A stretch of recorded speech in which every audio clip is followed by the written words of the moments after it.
ವೀಕ್ಷಕರೇ ನಮಸ್ಕಾರ. ನಾವೊಂದು ಕಳೆದ 2-3 ಕಂತುಗಳಲ್ಲಿ ಡಾಕ್ಟರ್ ಶಶಿಧರ್ KR ಸರ್ನ ಮಾತಾಡ್ತಾ ಇದ್ವಿ. ಅವರು ವೈಜ್ಞಾನಿಕ ರೀತಿಯಲ್ಲಿ ಹಿಪ್ಪು ನೇರಳೆಯನ್ನು ಯಾವ ರೀತಿ ಬೆಳಿಬೇಕು ಅಂತ ಹೇಳ್ತಾ ಇದ್ರಾಗಿತ್ತು. ಅವ್ರು ರೇಷ್ಮೆ ಕೃಷಿ ವಿಜ್ಞಾನಿ. ಸೊ ನಾವು ಅವರನ್ನು ಕೇಳಿದ್ರು, ಯಾರು ಒಳ್ಳೆ ರೈತರಿದ್ದರೆ ಕೊಡಿ ಅಂತ ಅಂದ್ಕೊಂಡು ಭಾಳಷ್ಟು ರೈತರನ್ನು ಕೊಟ್ಟರು. ಅವರಲ್ಲಿ ಮೊದಲನೇ ರೈತರ ಹತ್ರ ಬಂದಿದ್ದೀವಿ. ಇವ್ರ ಹೆಸರು ಶ್ರೀ CL ನಾಗರಾಜ ಅಂತ ಅಂದ್ಕೊಂಡು, ಚಿಟ್ನಹಳ್ಳಿ ಗ್ರಾಮ, ಕೋಲಾರ ಜಿಲ್ಲೆ ಇವರದ್ದು. ಇವರೇನಪ್ಪ ಅಂತಂದರೆ ಆದಷ್ಟು ಸಾವಯವದಲ್ಲಿ ಹಿಪ್ಪು ನೇರಳೆಯನ್ನು ಬೆಳೆದು ಆದಷ್ಟು ಕೆಮಿಕಲನ್ನು ಕಡಿಮೆ ಬಳಸಿ ರೇಷ್ಮೆ ಕೃಷಿಯನ್ನು ಮಾಡ್ತಾ ಇದ್ದಾರೆ. ಬನ್ನಿ ಇವರ ಅನುಭವವನ್ನು ಕೇಳ್ಕೊಂಡು ಬರೋಣ. ಸರ್ ನಮಸ್ಕಾರ. ಸರ್ ನಮಸ್ತೆ ಸರ್. ಸರ್ ನಮ್ಮ ಫಾರ್ಮ್ ಟಿವಿಯ ಕೃಷಿ ಋಷಿ ಅಂಗಳದಲ್ಲಿ ಕಾರ್ಯಕ್ರಮಕ್ಕೆ ತಮಗೆ ಸ್ವಾಗತ ಸರ್. ಸ್ವಾಗತ ಸರ್. ಸರ್ ನೀವು ಸಾಕಷ್ಟು ವರ್ಷಗಳಿಂದ ಈ ಒಂದು ಸಾವಯವದಲ್ಲಿ ರೇಷ್ಮೆ ಕೃಷಿನ ಮಾಡ್ತಾ ಇದ್ರಿ ಅಂತ ನಮಗೆ ಗೊತ್ತಾಯಿತು ಸರ್. ಸರ್ ಮೊದಲನೇದಾಗಿ ನೀವು ಎಷ್ಟು ವರ್ಷಗಳಿಂದ ಈ ರೇಷ್ಮೆ ಕೃಷಿಯಲ್ಲಿ ಇದ್ದೀರಾ ಸರ್? ಸರ್ ನಾನು 1982ರಿಂದ 2007 ತನಕ ಕೈಗಾರಿಕಾ ಕಾರ್ಮಿಕ. ಕೈಗಾರಿಕೆಯಲ್ಲಿ ಜಿಗುಪ್ಸೆಯಾಗಿ ಏನಾದರೂ ಸ್ವತಃ ಸ್ವಾವಲಂಬಿಯಾಗಿ ಸ್ವಾಭಿಮಾನಿಯಾಗಿ ಜೀವನ ಮಾಡಬೇಕಂತೇಳಿ ಕಾರ್ಖಾನೆಯಿಂದ ರಿಸೈನ್ ಮಾಡಿ ನಾನು ಊರಿಗೆ ಬಂದು ರೇಷ್ಮೆನ ಪ್ರಾರಂಭ ಮಾಡಿದೆ. ರೇಷ್ಮೆ ಪ್ರಾರಂಭ ಮಾಡಿ 2007ರಿಂದ 2008 ತನಕ ಎಲ್ಲರೂ ರೇಷ್ಮೆ ಮಾಡ್ದಂಗೆ ನಾನು ಮಾಡ್ಕೊಂಡು ಬಂದೆ. ಏನು ತೋಟಕ್ಕೆ ಕೊಟ್ಟಿಗೆ ಗೊಬ್ಬರ ಕೊಡೋದು, ammonium sulphate, single super, potash ಈ ರೀತಿ ಕೊಡೋದು ಮಾಡ್ಕೊಂಡು ಬಂದೆ. 2018ರಲ್ಲಿ ನಮ್ಮ ಕೋಲಾರ ರೇಷ್ಮೆ ಇಲಾಖೆಯ ಉಪನಿರ್ದೇಶಕರಾದಂಥ ಚಿಕ್ಕಮಗಳೂರು ಡಿಸ್ಟಿಕ್ಕು ಕಡೂರು ತಾಲೂಕು ಮಾಡಾಳು ಗ್ರಾಮದ ಕ್ವಾಟೂರೇಗೌಡರಾದಂಥ MK ಪ್ರಭಾಕರ್ ಸಾಹೇಬರು ಸುಭಾಷ್ ಪಾಳ್ಯಕರ ಶಿಷ್ಯ ನಾಗರಾಜ್ ಗುರೂಜಿಯವರನ್ನ ಕರೆದು ಹೂವಳ್ಳಿ ಗ್ರಾಮದಲ್ಲಿ ಒಂದು ಆಟೋಮೆಟಿಕ್ ರೀಲಿಂಗ್ ಮಿಷಿನ್ ಇದೆ. ಆ ಒಂದು ಆಟೋಮೆಟಿಕ್ ರೀಲಿಂಗ್ ಮಿಷಿನ್ ವಿಭಾಗದ ಒಳಗಡೆ ಸಾವಯವ ಕೃಷಿ ಮಾಡಿರ್ತಕ್ಕಂಥ ನಾಗರಾಜ್ ಗುರೂಜಿಯವ್ರನ್ನ ಕರೆಸಿ ಒಂದು 200 ಜನ ಇರ್ತಕ್ಕಂಥ ಬೆಳೆಗಾರರಿಗೆ ಸಾವಯವ ಕೃಷಿ ಅಂದರೆ ಏನು ಅದರ ಬಗ್ಗೆ ಮಾಹಿತಿ ಕೊಡಿಸಿದರು. 2018 ಮಾರ್ಚ್ ಅಲ್ಲಿಂದ ಇಲ್ಲಿ ತನಕ ಅವರು ಏನು ನನಗೆ ಒಂದು ತಳಪಾಯ ಹಾಕ್ಕೊಟ್ರು. ಅವರು ನನಗೆ ಇವತ್ತು ದಿವಸ ಅನುಭವ ಮಂಟಪದ ಗುರುಗಳಾಗಿ ಅದನ್ನೇ ಮುಂದುವರ್ಸ್ಕೊಂಡು ಬರ್ತಾ ಇದ್ದೀನಿ. ಸಾವಯವ ಕೃಷಿ ಅಂದರೆ ಸಸ್ಯಗಳಿಂದ ಮತ್ತು ಪ್ರಾಣಿಗಳಿಂದ ಏನು ತ್ಯಾಜ್ಯ ಬರ್ತದ ಅದನ್ನು ಮೌಲ್ಯವರ್ಧನೆ ಮಾಡಿಕೊಂಡು ಮಾಡಿದಾಗ ಮಲ್ಟಿಪ್ಲೈ ಆಗ್ತದ, ಭೂಮಿ ಆರೋಗ್ಯವಾಗಿರ್ತದ, ನಾವಿಟ್ಟಂಥ ಬೆಳೆನೂ ಚೆನ್ನಾಗಿ ಬರ್ತದ.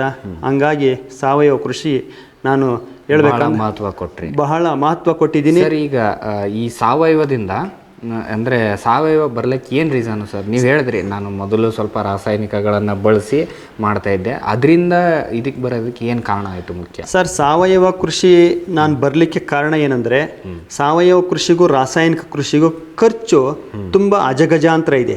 ಏನು ಅಜಗಜಾಂತರ? ನಾವು 1 ಎಕರೆಗೆ ammonium sulphate, single super, potash 4,500 ರೂಪಾಯಿ ದುಡ್ಡು ಖರ್ಚು ಮಾಡಬೇಕಾಗಿತ್ತು 1 ಎಕರೆಗೆ. Ammonium sulphate 140 kg, single super 70 kg, potash 20 kg, ಇದನ್ನೆಲ್ಲ ಸೇರಿಸಿದಾಗ 4,600 ರೂಪಾಯಿ ಖರ್ಚು ಬರ್ತಿತ್ತು. ನಾವೇನು ಮಾಡಿದ್ವಿ, ಖರ್ಚು ಉಳಿಸ್ಲಿಕ್ಕೆ ಏನು ನಮಗೆ ಪೀಠಿಕೆ ಹಾಕ್ಕೊಟ್ರು ಸಾವಯವ ಕೃಷಿ, ಅದನ್ನು ಮುಂದುವರ್ಸ್ಕೊಂಡು ಬಂದ್ವಿ, ಅದನ್ನು ಉಳಿಸ್ತಾ ಇದ್ದೀವಿ. ಸಾವಯವ ಕೃಷಿನಿಂದ ಲಾಭ ಇದೆ.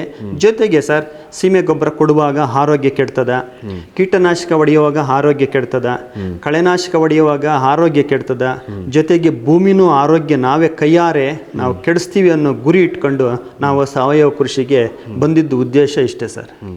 ಅಂದರೆ ನಮಗೆ ಮೇನ್ ಉದ್ದೇಶ ಏನಂದರೆ ಅಲ್ಲಿಂದ ರಾಸಾಯನಿಕಗಿನ ಖರ್ಚು ಕಡಿಮೆ ಮಾಡಿ ಕ್ವಾಲಿಟಿ ಇರುವಂತಹ ಗುಣಮಟ್ಟ ಇರುವಂಥ ಒಂದು ಜೀವನ ಮಾಡಲಿಕ್ಕೆ ಇದು ಸೂಕ್ತ ಅಂತೇಳಿ ನೀವು ಅದಕ್ಕೆ ಬಂದ. ಹೌದು ಸರ್. ಸರ್ ಈಗ ಸಾಕಷ್ಟು ಜನರು ಈಗ ರಾಸಾಯನಿಕದಲ್ಲಿ ಮಾಡ್ತಾ ಇದ್ದಾರೆ ಸರ್.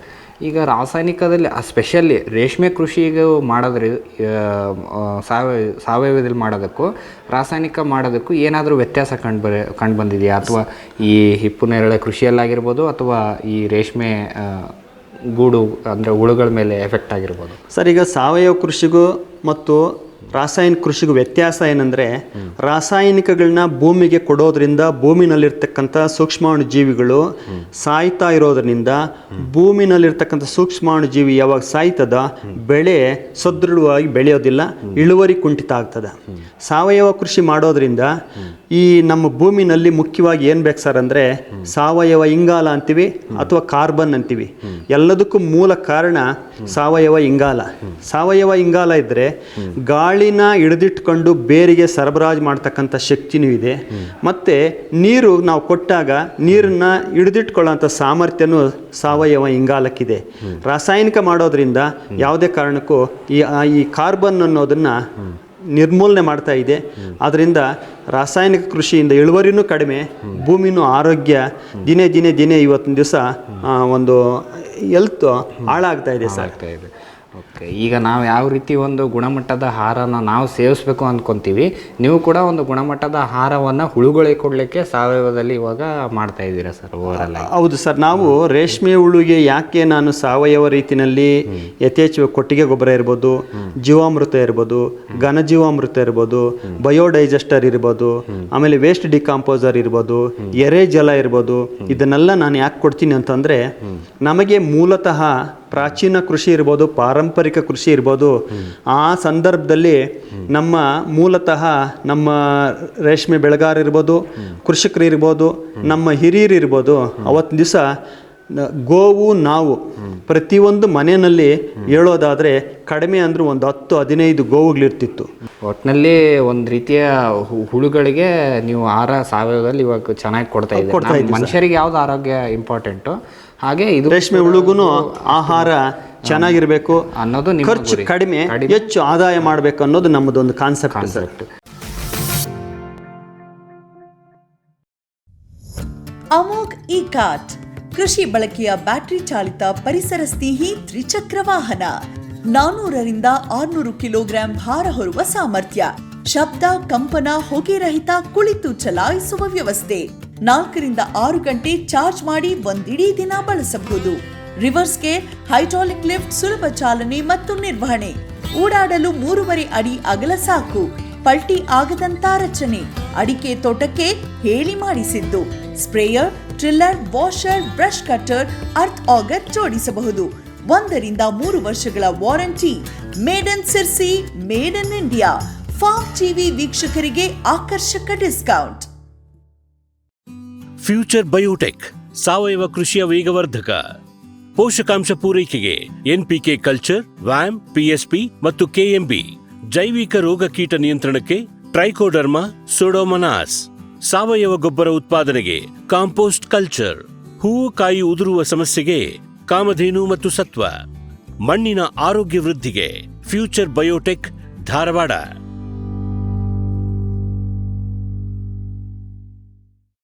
ಸಮೃದ್ಧ ಸಾವಯವ ಗೊಬ್ಬರ, ಎಂಎಸ್ಜಿಪಿ ಮತ್ತು ಕೆಸಿಡಿಸಿ ಉತ್ಪಾದನೆ, ಫಾರ್ಮ್ ಟಿವಿಯಿಂದ ಸರಬರಾಜು. ಅತಿ ಕಡಿಮೆ ಬೆಲೆಗೆ ಅತ್ಯುತ್ತಮ ಗೊಬ್ಬರ. ಇಲ್ಲ ಭಾರಲೋಹ, ಕೃಷಿ ವಿಶ್ವವಿದ್ಯಾಲಯದಿಂದ ಪರೀಕ್ಷಿತ. ಸಾವಯವ ಇಂಗಾಲ, ಎನ್ಪಿಕೆ, ಪಿಎಚ್, ಇಸಿ ಎಲ್ಲ ನಿಗದಿತ ಮಿತಿಯಲ್ಲಿ. ಅಡಿಕೆ, ತೆಂಗು, ಬಾಳೆ, ಕಾಫಿ, ದಾಳಿಂಬೆ, ದ್ರಾಕ್ಷಿ, ಕಬ್ಬು, ಭತ್ತ, ಜೋಳ, ಹತ್ತಿ ಹೀಗೆ ಎಲ್ಲಾ ಬೆಳೆಗಳಿಗೂ ಪ್ರಶಸ್ತ. ಜೀವಂತ ಮಣ್ಣು, ಸಮೃದ್ಧ ಬೆಳೆ. ಅತ್ಯಧಿಕ ಲಾಭಕ್ಕೆ ಬಳಸಿ ಸಿಟಿ ಕಾಂಪೋಸ್ಟ್. ವಿಶ್ವದಾದ್ಯಂತ ಪೇಟೆಂಟ್ ಪಡೆದ ನ್ಯಾನೋ ತಂತ್ರಜ್ಞಾನದಲ್ಲಿ ತಯಾರಾದ ನೂವಾಲ್ಗಿ ದ್ರಾವಣ. ನೂವಾಲ್ಗಿ ಉಪಯೋಗಿಸಿದ ಮೇಲೆ ತುಂಬಾ ಇಳುವರಿನೂ ಬಂದಿದೆ. ಕಾಳು ಮೆಣಸಿಗಂತೂ ಬಹಳ ಚೆನ್ನಾಗಿ ಬರುತ್ತೆ, ರೇಷ್ಮೆ ಎಲೆನೂ ಚೆನ್ನಾಗಿ ಬರ್ತದೆ, ಗಿಡಗಳು ತುಂಬಾ ಚೆನ್ನಾಗಿ ಬೆಳವಣಿಗೆ ಆಯಿತು. ಯಾವುದೇ ರಾಸಾಯನಿಕ ಅಥವಾ ವಿಶೇಷ ಗೊಬ್ಬರಗಳ ಗೊಡವೆ ಇಲ್ಲದೆ ಎಲ್ಲ ಬೆಳೆಗಳಲ್ಲಿ ಉತ್ತಮ ಗುಣಮಟ್ಟದ ಅಧಿಕ ಫಸಲನ್ನು ಪಡೆಯಿರಿ. ಯಾವಾಗಲೂ ನನ್ನ ಇರೋವರೆಗೂ ನೀವು ಅಲ್ಲಿಗೆ ಅಂತ ಬಿಟ್ಟು ಬಾಳಲ್ಲ ಅಂತ ಒಂದು ಭರವಸೆ ಕೊಡ್ತೀನಿ.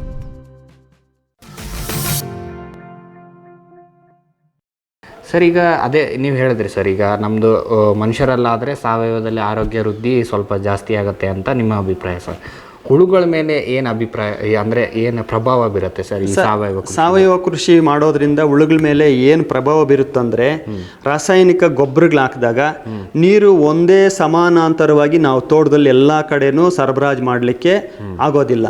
ಈ ಸಾವಯವ ಕೃಷಿ ಮಾಡೋದ್ರಿಂದ ಸಾವಯವ ಕೃಷಿನಲ್ಲಿ ಏನು ಸಾವಯವ ಇಂಗಾಲ ಜಾಸ್ತಿ ಇರೋದ್ರಿಂದ ನೀರು ಸರಬರಾಜು ಕುಂಠಿತ ಆದ್ರೂ ಗಾಳಿನಲ್ಲಿರ್ತಕ್ಕಂಥ ಸಾರಜನಕನ ಎಳ್ಕೊಂಡು ಬೇರ್ ಮುಖಾಂತರ ಆರೋಗ್ಯವಾಗಿ ಆರೋಗ್ಯವಾಗಿ ಗಿಡನೂ ಇರ್ತದ, ನೀರಿನಂಶ ಹಿಡ್ಕೊಳ್ಳೋ ಸಾಮರ್ಥ್ಯನೂ ಇರ್ತದ. ಆ ಸೊಪ್ಪು ಹುಳು ತಿಂದರೆ ಸೊಪ್ಪು ಆರೋಗ್ಯವಾಗಿರ್ತದ. ಆ ಸೊಪ್ಪು ತಿಂದಂಥ ಹುಳುನು ತುಂಬ ಚಟುವಟಿಕೆಯಿಂದ ಇರ್ತದ. ಆ ಇದ್ದಾಗ ಗೂಡು ಸಹ ಚೆನ್ನಾಗಿ ಕಟ್ತದ. ಗೂಡು ಚೆನ್ನಾಗಿ ಕಟ್ಟಿದಾಗ ಮಾರ್ಕೆಟಲ್ಲಿ ಕೂಡ ಒಳ್ಳೆ ಧಾರಣೆನೂ ಸಿಗ್ತದೆ ಅಂತ ನಮ್ಮ ಅನುಭವ ಸರ್. ಸರ್ ಹಂಗಾದ್ರೆ ಈಗ ಬೇರೆಯವ್ರಿಗೆ ಕಂಪೇರ್ ಮಾಡಿದ್ರೆ ಸರ್, ಒಂದು 100 ಹುಳುಗಳನ್ನು ತಂದು ಅವ್ರು ಮಾಡಿದಾಗ ಅದರಲ್ಲಿ 85-90% ಹುಳುಗಳು ಗೂಡು ಕಟ್ಟತ್ತೆ. ನಿಮ್ಮ ಅಭಿಪ್ರಾಯದ ಪ್ರಕಾರ ನಿಮ್ಮದು ಒಂದು 97-98 ಕಟ್ಬೋದಾ ಇದರಲ್ಲಿ? ಸರ್, ರಾಸಾಯನಿಕ ಕೃಷಿಗೂ ಸಾವಯವ ಕೃಷಿಗೂ 12% ವ್ಯತ್ಯಾಸ ಇದ್ದೇ ಇರ್ತದೆ ಸರ್. ಓಕೆ. ಅವರಲ್ಲಿ ಕುಂಠಿತ 12% ಕಡಿಮೆ ಆಗ್ತದೆ ಸಾವಯವ ಕೃಷಿನಿಂದ.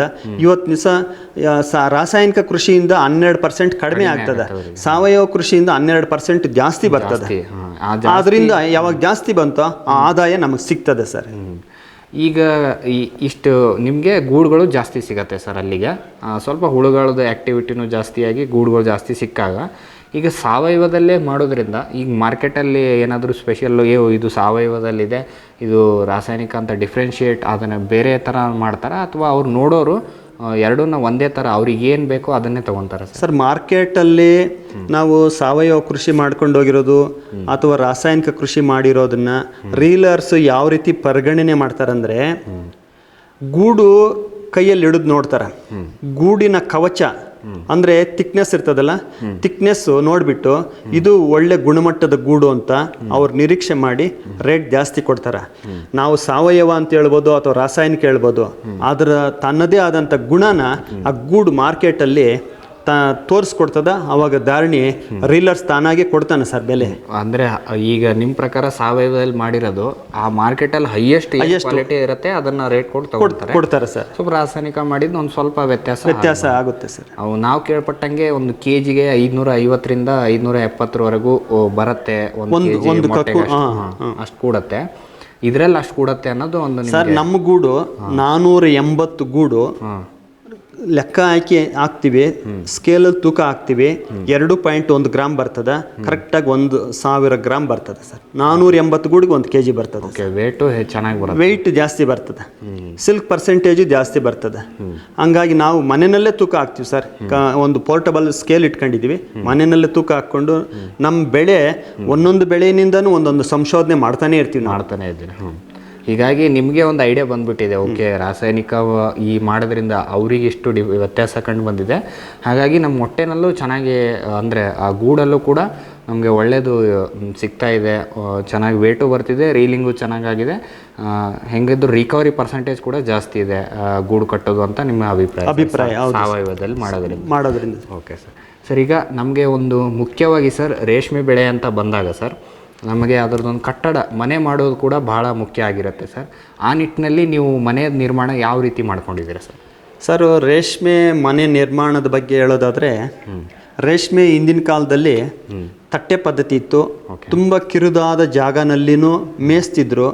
ಇವತ್ತು ದಿವಸ ಏನಾಗಿದೆ ಅಂದರೆ, ನಮ್ಮದು ಅಟ್ಯಾಚ್ ಮನೆ ಅಂದರೆ ನಾವು ವಾಸ ಮಾಡ್ತಕ್ಕಂಥ ಮನೆ, ರೇಷ್ಮೆ ಮನೆ ಒಂದೇ ಕಡೆ ಇದ್ದರೆ ಏನಾಗ್ತದಂದರೆ, ನಾವು ಏನು ಮನೆ ಸ್ವಚ್ಛತೆ ಮಾಡಲಿಕ್ಕೆ ಬೀಚಿಂಗ್ ಇರ್ಬೋದು, ಆಮೇಲೆ ಡೆಕಾಲ್ ದ್ರಾವಣ ಇರ್ಬೋದು, ಫಾರ್ಮ್ಲೈನ್ ಇರ್ಬೋದು, ಇದನ್ನೆಲ್ಲ ಬಳಸಿ ಮನೆ ಸ್ವಚ್ಛತೆ ಮಾಡುವಾಗ ವಾಸದ ಮನೆಗೆ ಆ ವಾಸನೆ ಹೋಗೋದ್ರಿಂದ ಮನೆಯಲ್ಲಿರ್ತಕ್ಕಂಥ ಮಕ್ಕಳಿಗೆ ನಮಗೆ ಎಲ್ಲಕ್ಕೂ ಅನಾನುಕೂಲ ಆಗೋದ್ರಿಂದ ಇವೊಂದು ಪ್ರತ್ಯೇಕ ರೇಷ್ಮೆ ಹುಳು ಸಾಕಾಣಿಕೆ ಮಾಡಲಿಕ್ಕೆ ಇವತ್ತು ಸರ್ಕಾರನೂ ಮುಂದೆ ಬಂದಿದೆ, ರೈತರಿಗೆ ಒಂದು ಅನುದಾನ ಕೊಡಲಿಕ್ಕೆ. ಜೊತೆಗೆ ರೈತರು ಈಗ ಪ್ರತ್ಯೇಕ ಮನೆ ಮಾಡ್ಕೊಳ್ಳಿಕ್ಕೂ ಹೊರಟವ್ರೆ. ಜೊತೆಗೆ ಏನು ಸರ್ ಅಂದರೆ, ಮೊದಲು ತಟ್ಟೆ ಪದ್ಧತಿಗೂ ಇವಾಗ ಒಂದು ಮೇಜಿನ ಪದ್ಧತಿಗೂ ವ್ಯತ್ಯಾಸ ಅಂದರೆ, ತಟ್ಟೆ ಪದ್ಧತಿನಲ್ಲಿ ಹೆಚ್ಚು ಗಾಳಿ ಕಡಿಮೆ ಇರ್ತಿತ್ತು, ಅಲ್ಲಿ ಗಾಳಿ ವಾತಾವರಣ ಕಡಿಮೆ ಇರ್ತಿತ್ತು. ಜೊತೆಗೆ ಜನಸಂಖ್ಯೆ ಜಾಸ್ತಿ ಬೇಕಾಗಿತ್ತು. ಇವತ್ತು ದಿವಸ ಒಂದು ಮೇಜಿನ ಪದ್ಧತಿ ಮಾಡೋದ್ರಿಂದ ಜನಸಂಖ್ಯೆ ಕಡಿಮೆ ಇದೆ, ಗಾಳಿ ವಾತಾವರಣ ಚೆನ್ನಾಗಿರ್ತದ. ಜೊತೆಗೆ ಏನು ಸರ್ ಅಂದರೆ, ಮೇಜಿನ ಪದ್ಧತಿಗೂ ತಟ್ಟೆ ಪದ್ಧತಿಗೂ ವ್ಯತ್ಯಾಸ ಏನಂದರೆ, ಮೇಜಿನ ಪದ್ಧತಿನಲ್ಲಿ ಹುಳು 2ನೇ ಜ್ವರದ ಹುಳು ತಂದು ಬಿಟ್ಟಾಗಿನಿಂದ ಹಣ್ಣಾಗೋ ತನಕ ನಾವು ಗೂಡು ಕಟ್ಟೋ ತನಕ ಕದಲಿಸೋದಿಲ್ಲ. ಆದರೆ ತಟ್ಟೆ ಪದ್ಧತಿನಲ್ಲಿ ದಿನ ಬಿಟ್ಟು ದಿನ ಅದು ಬೆಡ್ ವೇಸ್ಟ್ ಇರ್ಬೋದು, ಇಕ್ಕೆ ಇರ್ಬೋದು, ಎಲ್ಲ ತೆಗೆದು ಆಚೆ ಹಾಕ್ತಿದ್ವಿ. ಆದರೆ ಮೇಜಿನ ಪದ್ಧತಿನಲ್ಲಿ ಸುಲಭವಿದೆ, ತುಂಬ ತಾಂತ್ರಿಕತೆ ಇದು ಅಂತ ನಾವು ಉದಾಸೀನ ಮಾಡೋಂಗಿಲ್ಲ.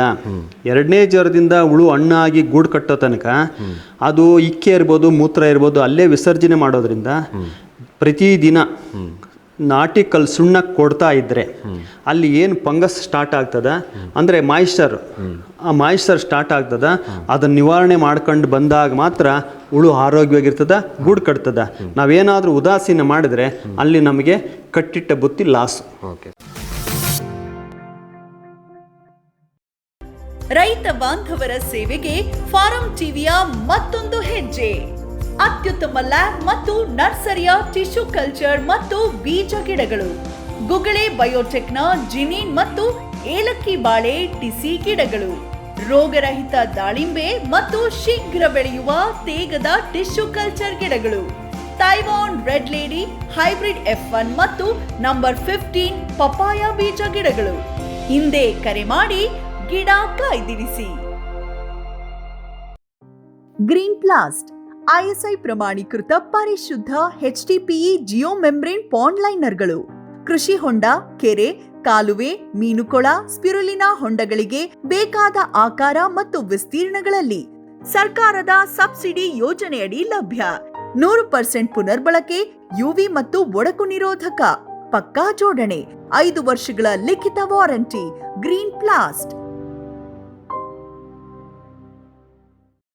ಫಾರ್ಮ್ ಟಿವಿ ವೀಕ್ಷಕ ರೈತರ ಬೆಳೆ ರಕ್ಷಣೆ ಈಗ ಹಿಂದೆಂದಿಗಿಂತ ಸುಲಭ, ಸರಳ, ಸುರಕ್ಷಿತ. ಶ್ರಮಜೀವಿಯಿಂದ ಸೂಕ್ಷ್ಮ ಪೋಷಕಾಂಶ, ಸೂಕ್ಷ್ಮಾಣುಜೀವಿ ಮತ್ತು ಬೇರುವರ್ಧಕಗಳು, ಕಾಳುಮೆಣಸು ಸೊರಗು ರೋಗ ತಡೆಗೆ ಟ್ರೈಕೋಡರ್ಮಾ ಸುಡೋಮೋನಾಸ್, ಸಮೃದ್ಧ ಬೆಳವಣಿಗೆ, ರೋಗ ನಿರೋಧಕ ಶಕ್ತಿಗೆ IISR ಪೆಪ್ಪರ್ ಸ್ಪೆಷಲ್, ಕೋಕೋ ಗಿಡಗಳ ಆರೋಗ್ಯಕ್ಕೆ ಜಿಂಕ್ ಸಲ್ಫೇಟ್ ಮತ್ತು ಫೆರಸ್ ಸಲ್ಫೇಟ್, ಅಡಿಕೆ ಹಿಡಿಮುಂಡಿಗೆ ನಿರ್ವಹಣೆಗೆ ರೂಟ್ ಪವರ್, ಜಿಂಕ್ ಮತ್ತು ಬೋರಾನ್, ಖಚಿತ ಗುಣಮಟ್ಟ, ಪ್ರಾಮಾಣಿಕ ಬೆಲೆ, ನಿರಂತರ ಸಲಹಾ ಸೇವೆ. ನಮ್ಮಿಂದಲೇ ಖರೀದಿಸಿ, ನಮ್ಮ ಬದ್ಧತೆಯ ಸೇವೆಗೆ ಬೆಂಬಲ ನೀಡಿ.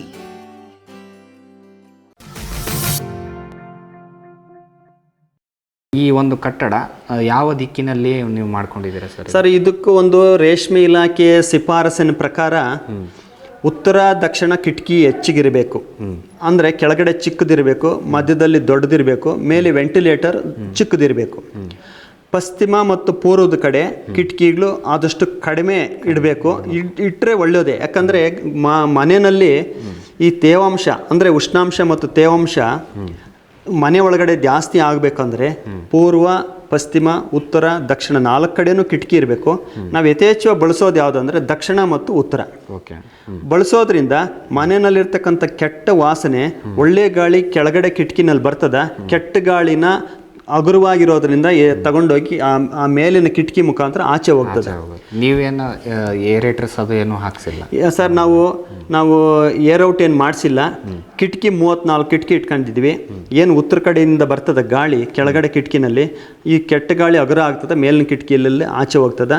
ಯಾವುದೇ ಕಾರಣಕ್ಕೂ ನಾವು ಏರ್ಔಟ್ ಹಾಕಿಲ್ಲ, ಆದರೂ ಆ ಬೆಳೆ ಚೆನ್ನಾಗಿ ಆಗ್ತದೆ. ಓಕೆ ಸರ್, ಈಗ ಇದ್ರದ್ದು ಮನೆ ಸುತ್ತಮುತ್ತ ವಾತಾವರಣ ಕಂಟ್ರೋಲ್ ಮಾಡಲಿಕ್ಕೆ ಏನಾದರೂ ಸ್ಪ್ರಿಂಕ್ಲರು ಆ ರೀತಿ ಏನಾದರೂ ಹಾಕ್ಸ್ಕೊಂಡಿದ್ದೀರಾ? ಏನು ಸರ್, ಈಗ ಮನೆ ವಾತಾವರಣ ಅಂದರೆ ಬೇಸಿಗೆನಲ್ಲಿ ಸ್ವಲ್ಪ ಉಷ್ಣಾಂಶ ಜಾಸ್ತಿ ಆಗ್ತದೆ. ಉಷ್ಣಾಂಶ ಜಾಸ್ತಿ ಆದಾಗ ಹುಳುಗೆ ಮುಖ್ಯವಾಗಿ ಇದು ಶೀತಲಹರಿ ಪ್ರಾಣಿ. ಈ ರೇಷ್ಮೆ ಹುಳುಗೆ 25 ಉಷ್ಣಾಂಶ, 75 ಶೈತ್ಯಾಂಶ ಬೇಕು. 25-75 ಇದು ಒಂಥರ ಶೀತಲಹರಿ ಪ್ರಾಣಿಯಾಗಿರೋದ್ರಿಂದ ಟೆಂಪ್ರೇಚರ್ ಜಾಸ್ತಿ ಆದಾಗ ಹುಳು ಆರೋಗ್ಯ ಕೆಡುವಂಥ ಸ್ಥಿತಿನೂ ಬರ್ತದೆ. ಆರೋಗ್ಯವಾಗಿ ಇರಲಿಕ್ಕೂ ಆಗೋದಿಲ್ಲ. ತಿಂದಂಥ ಆಹಾರ ಜೀರ್ಣಶಕ್ತಿಗೂ ಸಮಸ್ಯೆ ಆಗ್ತದೆ. ಆ ಸಂದರ್ಭದಲ್ಲಿ ಮನೆ ಮೇಲೆ ಸ್ಪ್ರಿಂಕ್ಲರು, ಮನೆ ಸುತ್ತಲೂ ಪಾಗರ್ಸ್ ಹಾಕೋದ್ರಿಂದ ಏನು ನಾವು 25 ಡಿಗ್ರಿ ದಾಟುವಂಥ ಒಂದು ಅವಕಾಶ ಇದ್ದಾಗ ಸುತ್ತಲೂ ಗೋಣಿ ತಾಟಕ್ಕೆ ನೀರು ಬಿಟ್ಟಾಗ ಯಥಾಸ್ಥಿತಿಗೆ 25-75 ಕಾಪಾಡ್ಕೊಂಡಾಗ ಹುಳು ಆರೋಗ್ಯವಾಗಿರ್ತದೆ ಸರ್. ಅಂದರೆ ತಣ್ಣನೆ ಗಾಳಿ ಬರ್ತಾ ಇರ್ತದೆ, ಟೆಂಪರೇಚರ್ ಆಟೋಮೆಟಿಕ್ ಡೌನ್ ಆಗಿ ಕಡಿಮೆಯಾಗಿ ಉಷ್ಣ ಅಲ್ಲಿ ಆರ್ದ್ರತೆ ಕೂಡ ಹೆಚ್ಚಾಗುತ್ತೆ, ಹ್ಯುಮಿಡಿಟಿ ಕೂಡ ಕರೆಕ್ಟ್ ನಮ್ಗೆ ಎಷ್ಟು ಬೇಕು ಅಷ್ಟಕ್ಕೆ ಬಂದು ನಿಂತ್ಕೊಳ್ತದೆ, ಇದಾಗುತ್ತೆ. ಸರ್, ಈಗ ಸರಿ ಸರ್, ಇದು ಒಂದು ಕಟ್ಟಡವನ್ನು ಎಲ್ಲ ನಿರ್ಮಾಣ ಮಾಡಿದ್ರಿ. ಅದಾದಮೇಲೆ ಸರ್, ಈ ಹಾಸಿಗೆಗಳು ನೀವು ಮೇಜ್ ಅಂತ ಏನು ಹೇಳಿದ್ರಲ್ಲ, ಮೇಜು ಅದು ಎಷ್ಟದು ಉದ್ದದಲ್ಲಿ ಮಾಡ್ಕೊಂಡಿದ್ದೀರಾ? ಎಷ್ಟಡಿ ಎತ್ತರದಲ್ಲಿ ಎಷ್ಟು ಬೆಡ್ಗಳನ್ನು ನೀವು ಮಾಡ್ತೀರಾ? ಸರ್, ನಮ್ಮದು 5.5 ಅಡಿ ಅಗಲ, 50 ಅಡಿ ಉದ್ದ ಮಾಡ್ಕೊಂಡಿದ್ದೀವಿ. 50 ಅಡಿ ಉದ್ದ, 5 ಅಡಿ ಅಗಲ. 5 ಅಡಿ ಅಗಲ ಮಾಡ್ಕೊಂಡಿದ್ದೀವಿ. ಯಾಕೆ ಅಗಲ ಕಡಿಮೆ ಮಾಡಿದ್ದೀವಿ ಅಂದರೆ ಕೆಲವರು 6 ಅಡಿನೂ ಮಾಡ್ತಾರೆ, 5.5 ಅಡಿನೂ ಮಾಡ್ತಾರೆ, 7 ಅಡಿನೂ ಮಾಡ್ತಾರೆ. ಅಗಲ ಜಾಸ್ತಿ ಇದ್ದಷ್ಟು ಮಧ್ಯದಲ್ಲಿ ಸೊಪ್ಪು ಹಾಕ್ಲಿಕ್ಕೆ ಅಥವಾ ನಿಂತಿರೋ ಹುಳು ಆದ್ಕೊಳ್ಳಿಕ್ಕೆ ಅನುಕೂಲ ಆಗಲಿ ಅಂತ 5 ಅಡಿ ಮಾಡ್ಕೊಂಡಿದ್ದೀವಿ ಸರ್. 12 ಅಡಿ ಉದ್ದ ಮಾಡ್ಕೊಂಡಿದ್ದೀವಿ. ಮಧ್ಯದಲ್ಲಿ ಒಂದು 4 ಅಡಿ ಗ್ಯಾಪ್ ಬಿಟ್ಕೊಂಡಿದ್ದೀವಿ ಸೊಪ್ಪು ಹಾಕ್ಕೊಳ್ಳಿಕ್ಕೆ, ಬೆಡ್ ವೇಸ್ಟ್ ತೆಗಿಲಿಕ್ಕೆ. ಅಂದರೆ ಇದರಿಂದ ಇದಕ್ಕೆ 2 ಅಡಿ ಡಿಫ್ರೆನ್ಸ್ ಇದೆ ಸರ್. ಒಂದು ಹಾಸಿಗೆಯಿಂದ ಇನ್ನೊಂದು ಹಾಸಿಗೆ 2 ಅಡಿ ಗ್ಯಾಪ್ ಇದೆ ಗ್ಯಾಪ್ ಇದೆ. ಅದಾದಮೇಲೆ ಸರ್, ಈಗ ಒಂದು ಹುಳುಗಳನ್ನು ತರಬೇಕು ಅಂದರೆ ಅದಕ್ಕಿಂತ ಮೊದಲು ಇಲ್ಲಿ ಏನೇನು ಕಾರ್ಯಗಳನ್ನು ಮಾಡ್ತೀರಾ ಸರ್? ಡಿಸ್ಇನ್ಫೆಕ್ಷನ್ ಸರ್, ನಮ್ಮ 2ನೇ ಹಂತದ ಹುಳು ಸಾಕಾಣಿಕೆ ಕೇಂದ್ರಗಳಿಂದ ಅಂದರೆ CRC ಅಂತೀವಿ, ಆ ಕಡೆಯಿಂದ ಹುಳು ತರಬೇಕಾದ್ರೆ 1 ವಾರದ ಮುಂಚೆನೇ ನಾವು ನಮ್ಮದು ಏನು ಹಿಂದಿನ ಬೆಳೆ ಆಯಿತು, ಹಿಂದಿನ ಬೆಳೆ ಆದಮೇಲೆ ಮನೆಯಲ್ಲಿ ಕಸ ಎಲ್ಲ ತೆಗೆದು ಆಚೆ ಹಾಕಿ, ನಮ್ಮದು 51-23 ಅಗಲ ಇದೆ, 5 kg ಬೀಚಿಂಗು ಪೌಡ್ರನ್ನ ಮನೆಯಲ್ಲಿ ಎರಚಿಬಿಟ್ಟು ತೆಳ್ಳಕ್ಕೆ ನೀರು ಕೊಟ್ಟು ಪರಕೆನಲ್ಲಿ ಸಾರಿಸ್ಬಿಟ್ಟು 1 ದಿವಸ ಬಿಟ್ಬಿಡ್ತೀವಿ. ಈ ಸಮಯದಲ್ಲಿ ನಾವು ಸಾವಯವ ಮಾಡೋಕ್ಕಾಗಲ್ಲ ಸರ್. ಡಿಸ್ಇನ್ಫೆಕ್ಷನ್ ವಿಷಯದಲ್ಲಿ ಸಾವಯವ ಮಾಡೋಕ್ಕಾಗಲ್ಲ, ಮಾಡ್ಬೋದು. ಅಂದರೆ ನೋಡಿ, ಈ ಮನೆಗೆ ಪೂರ್ತಿ ನಮ್ಮ ದೇಶೀಯ ಆಕಳ ಗಂಜಲನ ಒಡೆದು ಮಾಡ್ಬೋದು. ಆದರೆ ಇದು ನಾವು ಮಾಡೋದು ಬೈವಲ್ಟಿನ್ ಆಗಿರೋದ್ರಿಂದ ಯಶಸ್ವಿ ಆಗಲಿಕ್ಕೆ ಆಗೋದಿಲ್ಲ. ಆದರೆ ಕೋಲಾರ್ ಗೋಲ್ಡ್ ಇದೆಯಲ್ಲ, ಅದನ್ನು ಮಾಡಬೇಕು ಅಂದರೆ ನಮ್ಮ ದೇಶೀಯ ಆಕಳ ಗಂಜಲನ ಏನು 200 ಲೀಟ್ರ್ ಡ್ರಮ್ಗೆ 50 ಲೀಟ್ರ್ ಗಂಜಲ ಹಾಕೊಂಡು ಸಿಂಪರಣೆ ಮಾಡಿ ಮಾಡ್ಬೋದು, ಯಶಸ್ವಿ ಆಗ್ತದೆ, ಸಾವಯವ ಮಾಡ್ಬೋದು. ಆದರೆ ಇದು ಬೈವಲ್ಟಿನ್ ಅಂದರೆ ಇದು FC1 FC2 ಆಗೋದ್ರಿಂದ ಈ ಹುಳ ತುಂಬ ಸೂಕ್ಷ್ಮ, ಸೆನ್ಸಿಟಿವ್ ಪವರ್ ಇರ್ತದೆ. ಹಂಗಾಗಿ ಇವತ್ತು ನಾವು ಏನು ಮಾಡ್ತೀವಿ ಅಂದರೆ ಮನೆ ಸ್ವಚ್ಛತೆ ವಿಷಯದಲ್ಲಿ ಮಾತ್ರ ಸಾವಯವ ಮಾಡೋಕ್ಕೆ ಹೋಗ್ತಿಲ್ಲ. ಬೀಚಿಂಗ್ ಬಳಸ್ತೀವಿ, ಕೆಳಗಡೆ ಪಾರ್ಕಿನಲ್ಲಿ ಸಾರಿಸ್ತೀವಿ. ಒಂದು 24 hours ಆದಮೇಲೆ ಡೆಕಾಲ್ ಒಂದು 220 ಲೀಟರ್ ಮಾಡ್ಕೊಂತೀವಿ. ಒಂದು ವಾರ ಹಿಂದೆನೇ ಶುರು ಆಗುತ್ತೆ, ಎಲ್ಲ ಶುರು ಆಗ್ತದೆ. ಡೆಕಾಲ್ ಫಾರ್ಮಲಿನ್ ಫಸ್ಟ್ ಬೀಚಿಂಗ್ ಮಾಡಿ, ಆಮೇಲೆ ಡೆಕಾಲ್ ದ್ರಾವಣ ಸ್ಪ್ರೇ ಮಾಡ್ತೀವಿ. ಆಮೇಲೆ ಇನ್ನೊಂದು ಕೋಟ ನೀರು ಹಾಕಿ ನೀಟಾಗಿ ಎಲ್ಲ ತೊಳೆದು ಆಚೆ ಹಾಕ್ತೀವಿ. ಆಮೇಲೆ ಕಿಟಕಿ ಬಾಗಿಲಿಗೆಲ್ಲ ಪೇಪರ್ ಎಲ್ಲ ಮೆತ್ತಿಬಿಟ್ಟು ಏನು 2 ಲೀಟರ್ ಫಾರ್ಮಲಿನ್ ದ್ರಾವಣ 1 kg ಬೀಚಿಂಗ್ ತಂದು ಒಂದು ಪಾತ್ರೆನಲ್ಲಿ ಹಾಕಿ ಇಟ್ಬಿಟ್ಟು ಪೇಪರ್ ಏರ್ ಟೈಟ್ ಮಾಡಿದೀವಿ ಅಂದರೆ 24 hours ಆದಮೇಲೆ ಮನೆಯಿಂದ ಆಚೆ ಬಾಗಿಲು ತೆಗೆದು ಅದನ್ನು ತಗೊಂಡಾಗ ಎಲ್ಲ ಆವಿಯಾಗಿ ಹೊರಟೋಗಿರ್ತದೆ. ಮನೆಯಲ್ಲಿ ಏನೇ ಕೀಟ ಇದ್ದರೂ, ಅಲ್ಲಿ ಇದ್ರೂ, ನೊಣ ಇದ್ರೂ ಎಲ್ಲ ನೀಟಾಗಿ ಸತ್ತು ಕೆಳಗಡೆ ಬಿದ್ದಿರ್ತದೆ. ಆವಾಗ ನಮಗೇನಂದರೆ 100ಕ್ಕೆ 100 ಮನೆ ಸೋಂಕು ನಿವಾರಣೆ ಸಕ್ಸಸ್ ಆಗಿದೆ ಅನ್ನೋದು ನಮಗೆ ಒಂದು ಅನುಭವ ಸರ್, ಖಾತ್ರಿ ಆಗುತ್ತೆ ಸರ್. ಅವಾಗ ನೀವು ಈ ಚಾಕಿ ಕೇಂದ್ರಗಳಿಂದ ಹುಳು ತರ್ಸ್ಕೊಂತೀವಿ. 3 ದಿವಸ ಆದಮೇಲೆ ಹುಳು ತರ್ಸ್ಕೊಂತೀವಿ. ಹುಳು ತರ್ಸ್ಕೊಂಡ್ಮೇಲೆ ನಾವು ದಿನ ಬಿಟ್ಟು ದಿನ ನಾಟಿ ಕಲ್ಲು ಸುಣ್ಣ ಬಿಟ್ಟು ಯಾವ ಪೌಡ್ರನ್ನು ಯಥೇಚ್ಛವಾಗಿ ಬಳಸಲ್ಲ ಸರ್.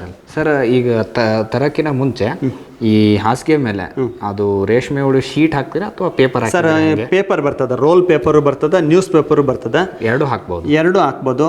ನಮಗೆ ಈ ನ್ಯೂಸ್ ಪೇಪರ್ ಹಾಕೋದ್ರಿಂದ ಸಮಯ ಜಾಸ್ತಿ ತಗೊಂತದ ಅಂತ ನಾವೇನು ಮಾಡ್ತೀವಿ, ರೋಲ್ ಪೇಪರ್ ಹಾಕಂತೀವಿ. ರೋಲ್ ಪೇಪರ್ ಹಾಕೋದ್ರಿಂದ ಸಮಯ ಉಳಿತದ ಅಂತ. ರೋಲ್ ಪೇಪರ್ ಹಾಕಿದಾದ್ಮೇಲೆ ಅದ್ರ ಮೇಲೆ ಫಸ್ಟ್ ನೀವು ಹುಳುಗಳನ್ನೇ ಬಿಡ್ತೀರಾ ಡೈರೆಕ್ಟು ಅಥವಾ ಸೊಪ್ಪು ಬಿಟ್ಟು? ಇಲ್ಲ, ಫಸ್ಟ್ ಹುಳು ಬಿಡ್ತೀವಿ, ಆಮೇಲೆ ಸೊಪ್ಪು ಕೊಡ್ತೀವಿ. Okay sir. 2ನೇ ಜ್ವರ ತೊಗೊಂಬಂದ್ಮೇಲೆ ನೀವು ಸದ್ಯಕ್ಕೆ ಎಷ್ಟು ಹುಳುಗಳನ್ನು ತೊಗೊಂಬಂದಿದ್ದೀರಿ ಸರ್? ನಾವು 100 ಮೊಟ್ಟೆ 120 ಮೊಟ್ಟೆ ತರ್ತೀವಿ ಸರ್. ಅಂದರೆ ತಿಂಗಳಿಗೆ 120 ಮೊಟ್ಟೆ, 10 ದಿವಸ ಗ್ಯಾಪು 120 ಮಾಡ್ತಾನೆ ಇರ್ತೀವಿ ಸರ್. 10 ದಿವಸ ಗ್ಯಾಪಲ್ಲಿ 120 ಇಡೀ ವರ್ಷ ಪೂರ್ತಿ ರನ್ ಆಗತ್ತಾ ಅಥವಾ ಒಂದು 10 ತಿಂಗಳು 8 ತಿಂಗಳು ರನ್ ಮಾಡ್ತೀರಾ ಸರ್? ಇಲ್ಲ, ವರ್ಷ ಪೂರ್ತಿ ರೇಷ್ಮೆಗೆ ನಮ್ಮ ಕೋಲಾರ ಜಿಲ್ಲೆ ಇರ್ಬೋದು, ಚಿಕ್ಕಬಳ್ಳಾಪುರ ಇರ್ಬೋದು, ಬೆಂಗಳೂರು ಗ್ರಾಮಾಂತರ ಇರ್ಬೋದು, ರಾಮನಗರ ಇರ್ಬೋದು, ಮಂಡ್ಯ ಇರ್ಬೋದು, ಈ ನಮ್ಮ ರೇಷ್ಮೆ ಹುಳುಗೆ ಏಳಿ ಮಾಡಿಸ್ದಂಗಿದೆ ವಾತಾವರಣ. ಉಷ್ಣವಲಯನೂ ಅಲ್ಲ, ಶೀತವಲಯನೂ ಅಲ್ಲ, ಸಮಶೀತೋಷ್ಣ ವಲಯ ಇದ್ದಂಗಿದೆ.